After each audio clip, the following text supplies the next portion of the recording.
Y con esa palabrita quiero dar la bienvenida a una persona que más allá de ser uno de los así hombres de la economía argentina, que fue ministro aparte, es Hernán Lacunza. Y hoy yo ayer hablando con Hernán le decía, quisiera que nos tomemos un mate al aire y que me des una especie de clase particular de economía para poder entender un poco esto, que para la gran mayoría del país es chino básico.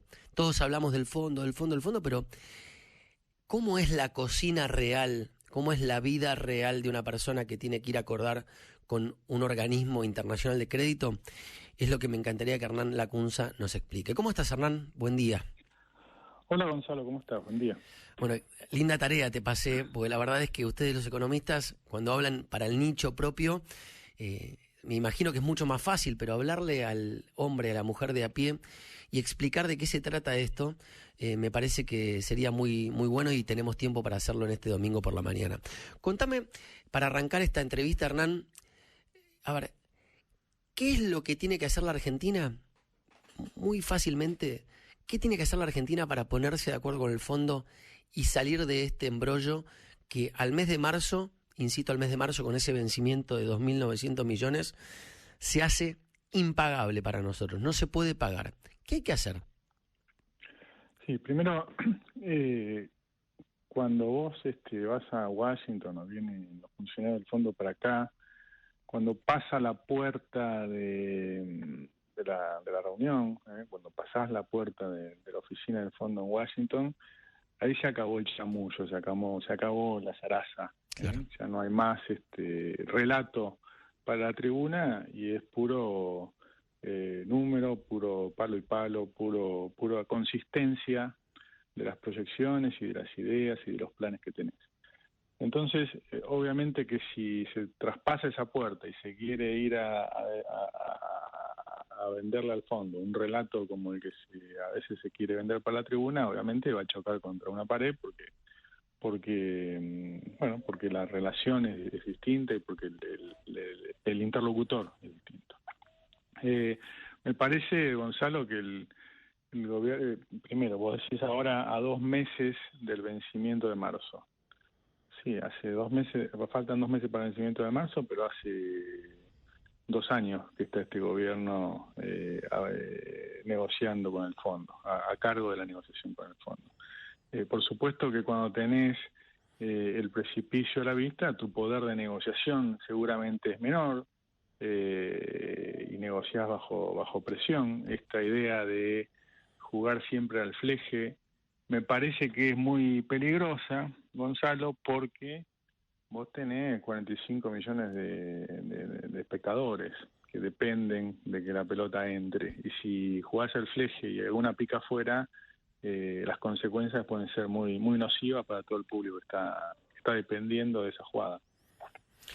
Hernán, ¿qué pasa? Digo, ¿cómo es el día siguiente de un país que no acuerda con el Fondo Monetario y cae en default? Bueno, como estamos, pero peor, ¿no? La diferencia con el fondo me parece por la información que trasciende. Obviamente yo no estoy en la mesa de negociaciones, así que no tengo información preferencial, pero por lo que informa inclusive públicamente el mismo gobierno, dice que las diferencias son fiscales respecto a cuál es el sendero de convergencia al equilibrio fiscal, que aparentemente uno quiere que sea más rápido y otro que quiere que sea más lento.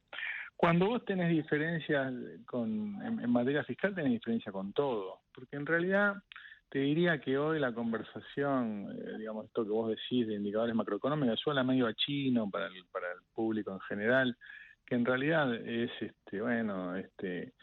poner las cuentas en orden para poder crecer. A veces el gobierno me parece que invierte, pone el carro delante de los caballos y dice, no, primero tenemos que crecer para después ordenar. Y no es así, el crecimiento es una consecuencia, no una causa, ¿sí? Así que cuando vos tenés diferencias en el sendero fiscal, hay básicamente 3 planos que hoy hay que ordenar, o que seguro están en la mesa de negociación del fondo, que son las cuentas fiscales, las monetarias, o sea, cuánto tenés que emitir y cuánta inflación vas a generar, y la cambiaria. Bueno, la segunda depende de la primera y la tercera depende de la segunda, ¿sí? Porque si vos tenés un agujero fiscal muy grande y no querés achicarlo, vas a tener que Emitir. emitir más pesos, y si emitís más pesos vas a tener más inflación, y si tenés más inflación vas a tener más estrés cambiario, porque bueno, si todo sube también va a subir el dólar y la Claro. brecha. Así que en realidad, cuando dicen, no, hay una sola diferencia, no, la diferencia es total, ¿sí? Y haber estado 2 años en conversaciones presuntamente constructivas, como nos venían informando medio crípticamente sobre la marcha de las conversaciones, bueno, si no están de acuerdo en nada, en lo básico, no sé qué estuvieron hablando estos 2 años. Ahora, yo me pongo a pensar en esto. Si la Argentina cae en default, para que nos entienda la audiencia, es como si un oyente nuestro cayese en el veraz. Después se le complica mucho conseguir crédito. Si no conseguís crédito, nadie que te preste. Tapar el bache fiscal sin plata que te presten implica tener que salir a imprimir billetes pesos, ¿no? Si imprimís billetes pesos, eso genera un impacto negativo en el índice inflacionario. Si generamos un impacto negativo en el índice inflacionario, la paga el 45%, perdón, los 45 millones de argentinos con un 50% de inflación que se puede convertir en mucho más. ¿Estoy equivocado en esa línea, en ese recorrido? No, no estás equivocado, es así. O sea, la Argentina hoy está fuera de los mercados voluntarios de crédito, pero algunos argentinos privados e inclusive públicos tienen algún acceso al crédito, por ejemplo, exportadores o importadores, ¿sí? Para proveer insumos, por ejemplo, a la producción, a la industria. Bueno, ese crédito se cortaría, incluso los créditos de multilaterales como el BID o la CAF o el Banco Mundial, que bueno, inmediatamente requerirían la cancelación de todas las líneas, si hubiera un default con el fondo, o un atraso con el fondo, de todas las líneas vigentes. Entonces, el poco crédito que hay afuera se tendría que venir acá adentro, los exportadores o los importadores para comerciar. Entonces, desplazarían al poco crédito que hay local, o sea, habría más vivir con esa idea romántica de vivir con lo nuestro. Nosotros no tenemos ahorro propio, tenemos escasez de capital y de financiamiento, con lo cual desplazaría, o sea, las grandes exportadoras desplazarían del crédito local a las pymes, llamémoslo así, y bueno, todo sería, y como vos decís, el poco crédito a organismos multilaterales al gobierno, que por ejemplo para el proyecto de presupuesto de este año decía que iba a recibir, nunca lo explicó cómo, más de 10.000 millones de dólares, después lo bajó a 6.000 porque le dio vergüenza, pero aún así, digamos, no lo podría traer. Entonces, bueno, tendría que financiarse todo con emisión. Entonces, sí, como vos decís, a más emisión, más inflación, una inflación que ya viene tonificada, ¿no? En el 51% el año pasado, y este año otra vez va a haber una emisión muy importante del Banco Central para financiar el Tesoro. Bueno, si hubiera un default sería todavía mayor a eso. Hernán, así lo entiende todo el mundo. Entrar en default es más o menos como que, a ver, imaginemos una situación en un barrio. Vos le debés a todos los comercios del barrio, no les pagás, les avisás que no podés seguir pagando. Es como hacerse mala fama, entonces el resto de los comercios a los que no les pediste no te van a querer prestar por la mala fama que tenés de ser un deudor incobrable. Sí, exacto, es una buena analogía. El problema del crédito, o sea, tener crédito es una buena cosa, ¿no? Como vos en el barrio, poder ir al almacén, a la carnicería o a la panadería y que el carnicero o el panadero te fíen. Es digo, porque podés, para una cuestión de liquidez, un evento de liquidez transitorio, o bien para ir a la casa de electrodomésticos y decir, bueno, mira, dame crédito, haz la firma contra mi recibo de ingreso, de sueldo, entonces me puedo comprar una heladera, o a la agencia de viaje para irme de vacaciones y lo pago en 3 o 4 cuotas. Así que tener crédito es bueno. El problema es cuando nadie te fía, ¿no?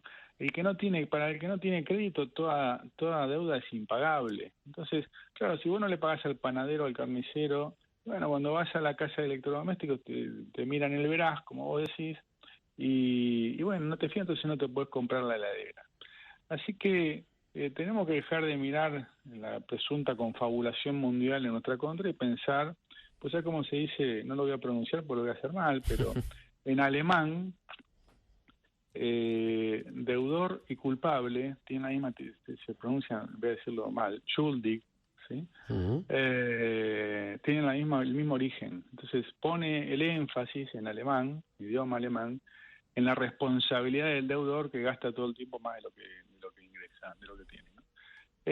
Así que sí, exactamente. Entonces cuando vos en el barrio te haces una mala reputación, una mala fama, bueno, perdés el crédito, perdés la confianza y nadie te fía. Y entonces los que te fiaron antes quedan defraudados, quedan defaulteados y bueno, tenés que vivir con lo que tenés en casa y entonces tenés que usar la heladera como depósito. Claro.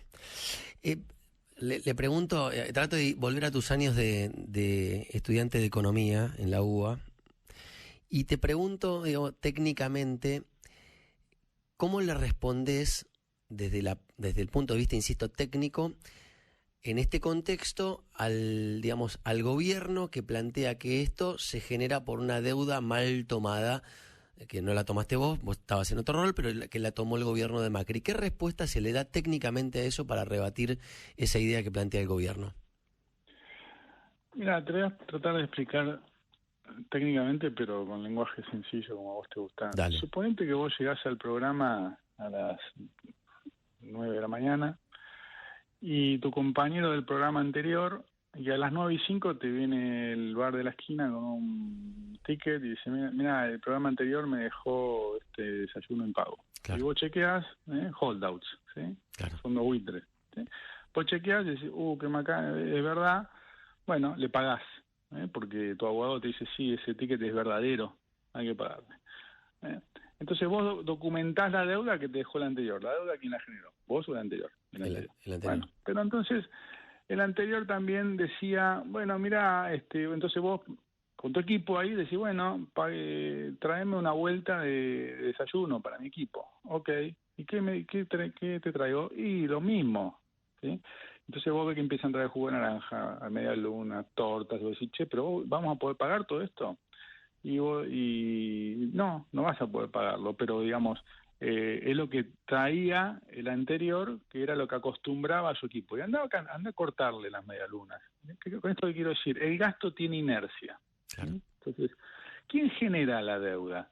Y la deuda, el origen de la deuda es hija del déficit. Si no hubiera déficit, no habría deuda. Claro. Entonces, ¿quién genera la deuda? Y el que genera déficit. Claro. O sea, el que seteó el nivel de gasto, el nivel de medialunas, en un nivel que no podés pagarlo o que no lo podés financiar con recursos propios, en tu caso con recursos de lo que financia el programa, que sea de la publicidad o lo que fuera. Bueno, la verdad entonces que si vos ves que en el gobierno previo al de Cambiemos, el superávit fiscal que había heredado Cristina era del 4% del producto en 2007, se transformó en un déficit de 4% del producto en 2015, o sea, 8 puntos de diferencia. Claro. Bueno, uno después puede decir, bueno, Cambiemos lo debería haber bajado más rápido de entrada, sí, pero el origen de la deuda es ese gasto excedente que se generó en el gobierno anterior. Dicho esto, Gonzalo, a mí me parece que tenemos que tratar de, aprender del pasado y dejar de tirarnos culpa de que si claro. fue el de Cambiemos. Totalmente. Porque la verdad que es agobiante, ¿no? Y lo mismo para la discusión actual. Hace 2 años que está el gobierno, faltan 2 meses para el pago de tal fondo, que se sabe que hay que hacerlo hace 3, ¿sí? Hace 3 años. Entonces, la verdad que gastemos menos energía en buscar culpables, que si el fondo, que si Estados Unidos, que si China, que si Cambiemos, que si no sé quién, y tratemos de buscar soluciones. La última, Hernán. Apelando también a tu experiencia como ministro, digo, cuando te sentás a hablar con un país como Estados Unidos, que es el dueño de casi el 17% de las acciones del Fondo Monetario Internacional, Las cuestiones que van por afuera del tema económico. Te pregunto esto en base a que hoy la Argentina tiene algunas posturas que sé que le molestan a Estados Unidos con respecto a Venezuela, Cuba, Nicaragua, China, Rusia, etcétera. Digo, esas cuestiones colaterales, cuando pasás esa puerta que vos decís y empieza la negociación por los porotos, ¿no? Por los puntos, ¿afectan cuestiones colaterales a la buena sintonía de la reunión o es solamente hablar de economía? Sí, afectan. Son importantes. Muy importante, te diría. No las sustituyen, no las reemplazan. O sea, el hecho de que vos, digamos, la geopolítica mundial está implícita en la mesa de negociaciones, más en los políticos que en los estrictamente técnicos, pero no reemplaza. O sea, igual el programa tiene que ser consistente. El Fondo Monetario tiene que probar que más adelante va a haber mayor probabilidad de pago. El fondo, al final y al cabo, es un banco público cuyos accionistas son los países. Un banco público, si querés, de fomento, de asistencia, o sea, que te presta cuando nadie te presta, a tasas más baratas y a plazos más largos. Esa fue la lógica del 2018. Claro. Entonces, como todo banco, cuando tiene un deudor que tiene un problema de iliquidez o que necesita más plazo, bueno, lo recibe y le dice, bueno, ok, necesitas más plazo. Bueno, puede ser, mostrame un programa, si fueras una empresa, mostrame qué vas a hacer en materia de costo, de mercado, cómo vas a vender más, cómo vas a producir más, cómo vas a exportar más si sos un país. Bueno, cómo vas a generar más recursos para que aumente la probabilidad de cobro dentro de 2 años. Si no, ¿cómo hago? O sea, ¿cómo justifico yo ante mis socios, que son los países, y a los que están atrás de los representantes de mis socios? En el directorio de ese banco, en el directorio del fondo, están los ministros de Economía de los países. Y atrás de los ministros de Economía, ¿sabe quién está, Gonzalo? Están los ciudadanos alemanes, japoneses, estadounidenses, españoles, franceses, que están mirando qué hace ese banco público con los fondos que ellos aportan. ¿Sí? Entonces, si un país le dice, no, mira, yo quiero vivir de arriba, o un deudor dice, no te puedo pagar, pero por otro lado está tirando guita a lo pavote en fútbol para todos, dice, o pretende tirar dinero en algo no esencial como fútbol para todos, bueno, entonces yo al final francés que trabajo y pago mis impuestos, le estoy pagando, estoy dando una concesión a alguien que no quiere, que no está usando bien sus recursos. Claro. Clarísimo, Hernán. La verdad que te agradezco un montón. Yo le insisto con lo que contaba al arranque de la entrevista. Le pedí a Hernán que hagamos esta charla tan fácil, tan llana, porque para mí es el tema.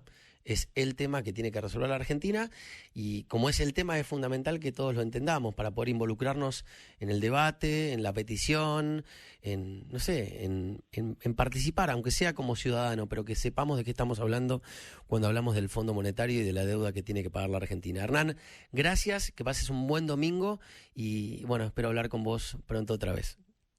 Gracias, Gonzalo, por llamarme y por la cordialidad de siempre. Un abrazo. Hernán Lacunza fue ministro de Economía y es uno de los economistas más prestigiosos del país, que tiene mucha claridad para hablar y también tiene mucha autocrítica para hablar, con lo cual me parecía muy importante tomar esta concesión, ¿no?, de él, de dar esta especie de clase particular de un tema que es chino básico para muchos, pero insisto, es súper importante. Ahora